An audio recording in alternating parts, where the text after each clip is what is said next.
സാധാരണയായിട്ട് അണ്ടോൽപാദനത്തിൻ്റെ സമയത്ത്, ലൈംഗിക ഉത്തേജനത്തിൻ്റെ സമയത്ത്, മുലയൂട്ടുമ്പോൾ ഒക്കെ ഈ വെള്ളപ്പോക്ക് കാണാറുണ്ട്. അതൊരു സ്വാഭാവികമായ പ്രക്രിയയാണ്. അതുകൊണ്ട് തന്നെ അത് നമ്മൾ കാര്യമാക്കേണ്ടതില്ല. യോനി ഭാഗത്ത് ചൊറിച്ചിൽ അനുഭവപ്പെട്ട് കഴിഞ്ഞാൽ ആര്യവേപ്പിട്ട വെള്ളം തിളപ്പിച്ച് ആ ഭാഗത്തേക്ക് പിടിക്കാൻ പറ്റും. അതുപോലെ തന്നെ വെളിച്ചെണ്ണ പുരട്ടുന്നത് നല്ലതാണ്. പിന്നെ ഉപ്പ് വെള്ളം പിടിക്കുന്നത് നല്ലതാണ്. സൈഡ് എഫക്ട്സ് ഇല്ലാത്ത ഈ മരുന്നുകൾ ഗർഭിണികൾക്കും പ്രമേഹ രോഗികൾക്കും ഒരുപോലെ ഉപകാരപ്രദമാണ്. ഇനി ഞാൻ ഈ പറഞ്ഞ ടിപ്സുകളൊക്കെ ചെയ്തിട്ടും നിങ്ങൾക്ക് ഒരു കുറവ് കിട്ടുന്നില്ല എന്നുണ്ടെങ്കിൽ അതെന്തുകൊണ്ടാണെന്നുള്ളത് ചെക്ക് ചെയ്യേണ്ടതാണ്. ഹായ് ഫ്രണ്ട്സ്, സ്ത്രീകൾ പൊതുവെ നാണക്കേട് കൊണ്ട് പറയാണ്ടിരിക്കുന്ന ഒന്നാണ് അസ്ഥിസ്രാവം അഥവാ ലുക്കോറിയ എന്ന് പറയുന്ന അസുഖം. ഇതിനെ വെള്ളപ്പോക്കെന്നും വിളിക്കാറുണ്ട്. സാധാരണയായിട്ട് അണ്ടോൽപാദനത്തിൻ്റെ സമയത്ത്, ലൈംഗിക ഉത്തേജനത്തിൻ്റെ സമയത്ത്, മുലയൂട്ടുമ്പോൾ ഒക്കെ ഈ വെള്ളപ്പോക്ക് കാണാറുണ്ട്. അതൊരു സ്വാഭാവികമായ പ്രക്രിയയാണ്. അതുകൊണ്ട് തന്നെ അത് നമ്മൾ കാര്യമാക്കേണ്ടതില്ല. ഈ ഒരു വെള്ളപ്പോക്ക് സാധാരണയായിട്ട് 15 മുതൽ 40 വരെ വയസ്സുള്ളവരിലാണ് കൂടുതലായിട്ട് കാണപ്പെടുന്നത്. ഇതെപ്പോഴാണ് സീരിയസ് ആയിട്ട് കാണേണ്ടത്? സാധാരണ വെള്ളപ്പോക്കിന് പ്രത്യേകിച്ച് മണമോ നിറവ്യത്യാസമോ ഒന്നും ഉണ്ടാവാറില്ല. പക്ഷേ നമ്മൾ കാര്യമാക്കേണ്ട വെള്ളപ്പോക്ക് എന്നാൽ ആ വെള്ളപ്പോക്കിന് നമുക്ക് ചൊറിച്ചിലുണ്ടാകും, അടിവയറുവേദന ഉണ്ടാകും, അസഹ്യമായ നടുവേദന ഉണ്ടാകും, ക്ഷീണമുണ്ടാവും, അതുപോലെ തന്നെ മണത്തിലും നിറത്തിലും വ്യത്യാസവും ഉണ്ടാകും. ഇനി എന്തുകൊണ്ടാണ് ഇത്തരത്തിൽ വെള്ളപ്പോക്ക് ഉണ്ടാകുന്നത്? ഒന്നാമത്തെ കാരണം എന്ന് പറയുന്നത് ഇൻഫെക്ഷൻസ് കാരണമാണ്. ബാക്ടീരിയ ആകാം, ഫംഗസ് ആകാം. രണ്ടാമത്തെ കാരണം എന്ന് പറയുന്നത് നമ്മൾ സുരക്ഷിതമല്ലാത്ത സെക്സിൽ ഏർപ്പെടുമ്പോഴാണ്.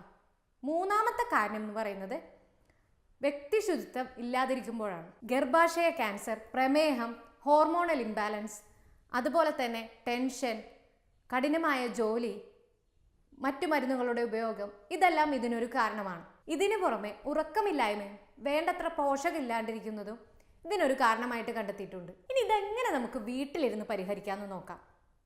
നിങ്ങൾ ശ്രദ്ധിക്കേണ്ട ഒരു കാര്യം എന്ന് പറയുന്നത് ഒന്നാമതായിട്ട് വ്യക്തിശുചിത്വം പാലിക്കുക എന്നുള്ളതാണ്. പ്രത്യേകിച്ചും പീരീഡ്സിൻ്റെ ടൈമിലൊക്കെ പാഡ് കൃത്യമായിട്ട് മാറ്റുക.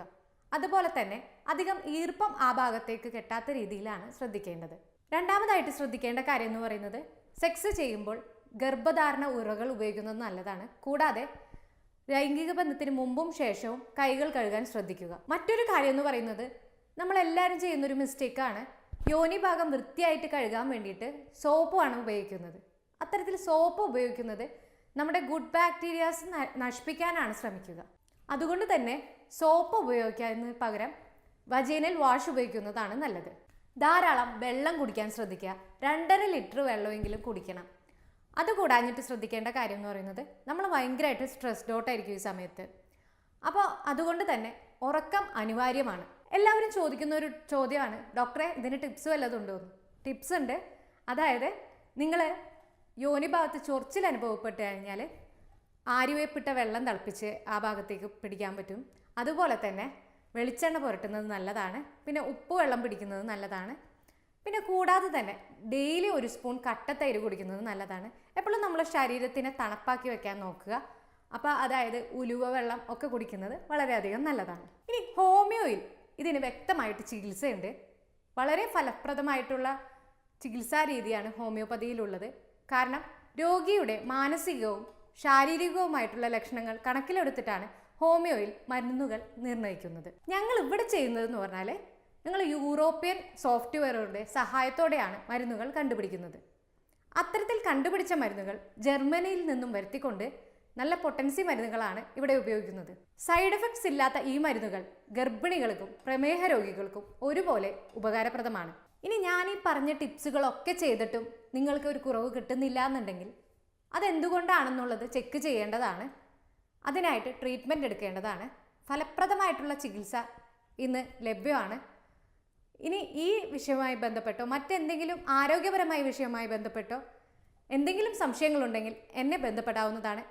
വാട്സപ്പിൽ കോൺടാക്ട് ചെയ്യുക. ഞാൻ doctor Fathima Muhammad, doctor Basil's homeo hospital, Pandikkad, Malappuram ജില്ല.